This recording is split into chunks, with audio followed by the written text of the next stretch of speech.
Kotak ni memang anda akan nampak memang sangat famous dekat kedai phone ataupun dekat kedai-kedai telco. Sebab mereka ada menawarkan dengan harga sekitar RM1,000 dan ke bawah, juga dengan plan telco.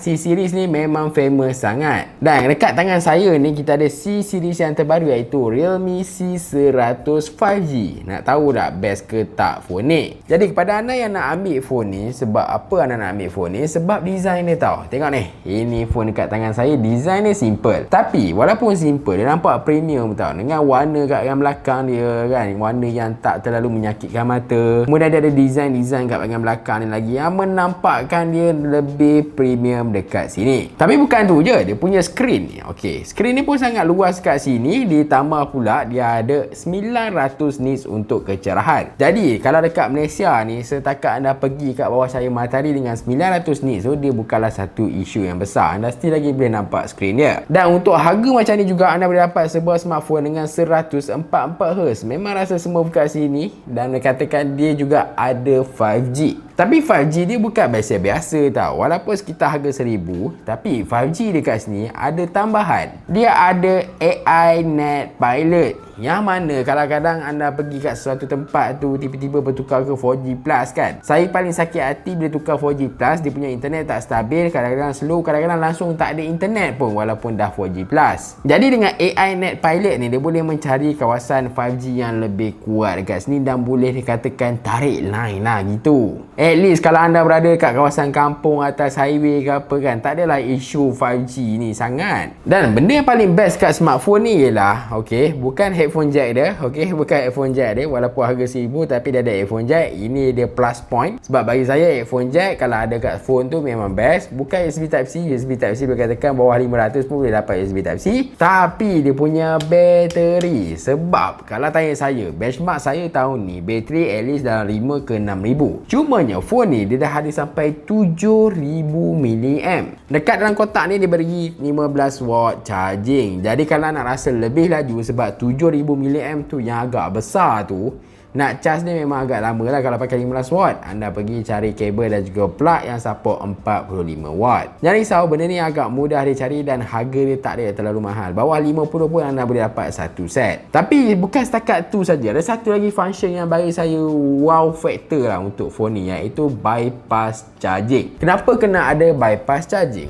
Bypass charging ni fungsi dia tak gunakan bateri tau. Waktu bateri anda penuh tu, anda cucuk lagi, dia akan direct guna anda punya charging tu terus ke board. Dia tak menggunakan bateri buat masa itu. Jadi dia akan menyelamatkan bateri health anda kan. Walaupun anda overcharging pun tak terisau sangat dekat sini. Bypass charging ni bagi saya memang lebih menyelamatkan bateri lah. Dan Realme juga cakap bateri tu cycle dia boleh tahan sehingga 6 tahun. Dah boleh maintain sehingga dalam 80% macam tu. Itu yang Realme cakap lah. Saya tak pastilah, saya tak ada data tu. Tapi apa dia klaim, harapnya betul. Dan bypass charging ni kepada siapa nak guna tahu? Kalau saya lah, saya ni kadang-kadang suka juga travel. Jadi bila travel ni, kalau saya nak guna smartphone saya yang utama, memang saya rasa macam leceh. Sebab first kali bila sampai satu destinasi tu, bateri dah tak apa banyak kan, jadi nak kena charge. Jadi bila ada phone macam ni yang boleh bypass charging dan bateri dia tak usik, bateri dia tak panas, at least saya boleh letak untuk dia charge sepanjang masa pun tak ada masalah. Saya boleh jadikan dia phone sebagai GPS kat sini.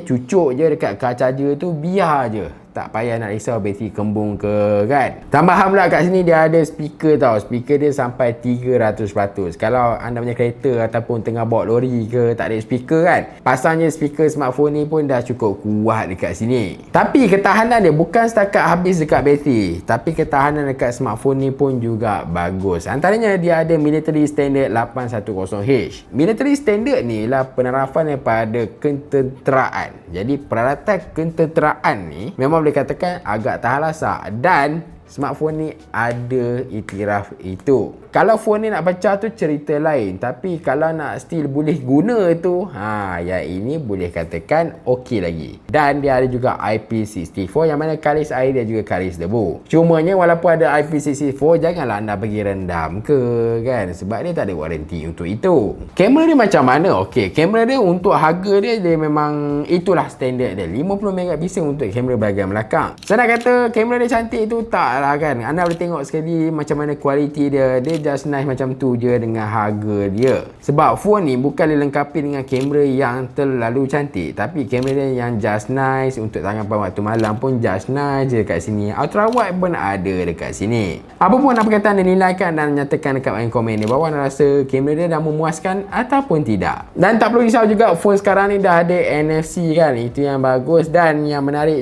juga, Realme C100 5G ni, okey, dia ada AI. Cumanya ada tak kelemahan dia kat sini? Okey, saya boleh nyatakan ada satu kelemahan dia, iaitu chipset dia tersendiri. Okey, jangan salah faham dulu. Phone ni memang diciptakan untuk lebih tahan lasak kat sini, bateri yang tahan lasak kat sini, boleh bypass charging kat sini. Okey, skrin ni yang agak cantik dekat sini. Cumanya dia tak boleh nak packkan segalanya dalam satu tempat kan.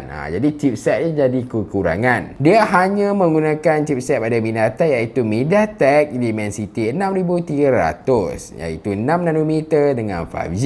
Kalau nak tanya adakah lag, saya boleh katakan setakat penggunaan saya dah guna ni sekitar 2 minggu macam tu, saya boleh katakan tak rasa lag lagi. Dia pula ada sistem penyunjukan dekat sini. Okey, itu bagus. Cuma kalau kata dah nak main game, saya tak berapa sarankan sangatlah phone ni. Dia sebenarnya boleh lah nak run game tu, tapi kalau nak main macam Mobile Legend ke kan, PUBG Mobile, nak guna grafik tinggi tu memang tak disarankan. Guna grafik rendah still lagi boleh main. Sebab apa? Sebab nanti bila guna dalam 3-4 game tu anda akan rasa sedikit lagi. Tapi saya tak yang sarankan lah, sebab dia punya chipset tu bukanlah dia optimas untuk grafik yang berat. Kalau nak main game yang ringan-ringan, Candy Crush ke apa, itu bukanlah masalah untuk smartphone ni. Jadi kepada anda yang memang nak cari smartphone yang memang tahan lasak, bateri yang tahan lama kan, untuk ibu apa dekat kampung ke, ataupun anda nak buat sebagai second phone ke, ataupun nak bagi anda yang masuk college ke kat sini, phone tahan lasak, kemudian ada headphone jack pula kat sini kan, kamera biasa-biasa lah kan, bukan untuk OOTD sangat lah.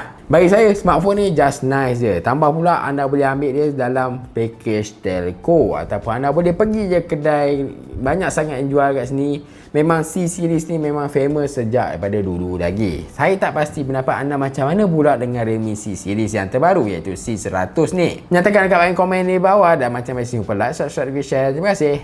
Jumpa lagi.